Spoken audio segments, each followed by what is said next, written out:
माता पिता हम दोनों के बराबर हैं। देखो राहुल, मैं अब अपने मम्मी पापा से दूर नहीं रह सकती। साल भर के अंदर तुम अपनी नई नौकरी की तलाश कर लो। हम लोग नोएडा में ही सेटल हो जाएंगे मम्मी पापा के पास। रिया ने सख्त लहजे में कहा। रिया, तुम मेरी बात समझ क्यों नहीं रही? मेरी उम्र 50 के आसपास होने को आई है। अब मेरे लिए नौकरी बदलना इतना आसान नहीं है। इस उम्र में मनचाही नौकरी, मनचाही जगह मिल जाना बहुत मुश्किल है। फिर भी मैं कोशिश कर रहा हूँ। तुम भी मेरा सहयोग करो, थोड़ा सब्र रखो। तुम अपने मम्मी पापा की इतनी चिंता मत करो। उन्हें कुछ दिक्कत हुई तो हम उन्हें अपने पास बुला लेंगे। राहुल ने रिया को समझाते हुए कहा। राहुल, तुम समझ नहीं रहे हो। मेरे मम्मी पापा की उम्र हो चली है। मेरा छोटा भाई मानसिक रूप से विक्षिप्त है। वह मम्मी पापा की देखभाल करने में असमर्थ है। मैं ही उनके लिए सब कुछ हूँ। मैं उनसे दूर नहीं रह सकती। उन्हें मेरी ज़रूरत है। तुम अपनी नौकरी नोएडा में ही ढूंढ लो, जहाँ मम्मी पापा रहते हैं। वे लोग यहाँ नहीं आ सकते। उन्हें उनके शहर में ही अच्छा लगता है। रिया ने कहा। रिया, तुम समझ क्यों नहीं रही हो? मैं कोशिश कर रहा हूँ और तुम अपने मम्मी पापा के लिए इतनी चिंतित हो। मेरी मम्मी भी तो अकेली रह रही है। माना उनके साथ मेरी बहन है, पर उनकी जिम्मेदारी भी मेरी है। राधिका के तलाक के बाद उसने एक छोटे भाई की तरह जिम्मेदारी निभाई है।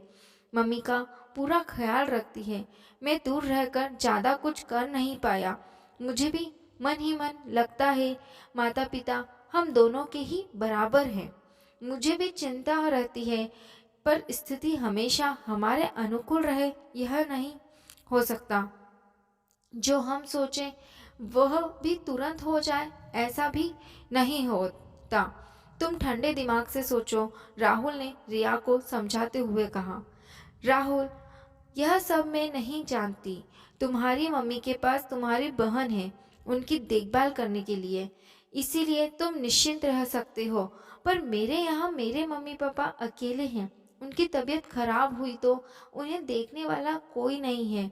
हमें उनसे दूर नहीं रह सकती। रिया ने अपनी बात पर जोर देते हुए कहा। ठीक है बाबा, मैं तुम्हारी चिंता समझता हूँ, पर नौकरी भी तो जरूरी है ना।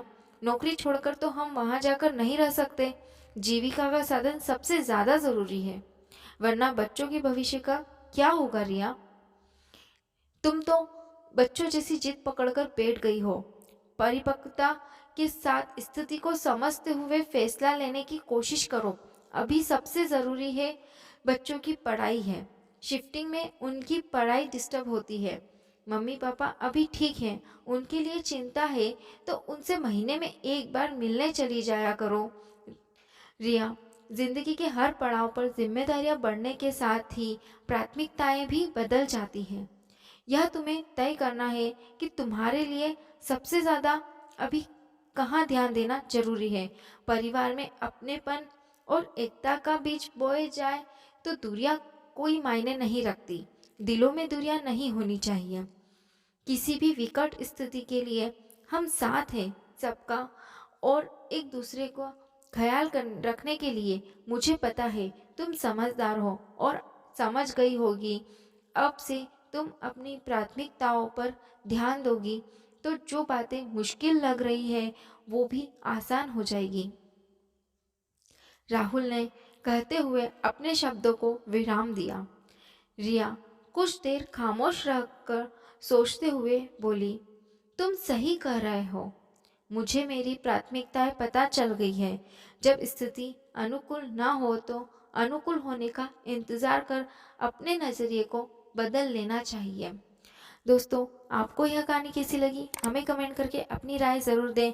हमारी वीडियो को लाइक करें और हमारे चैनल को सब्सक्राइब करिए।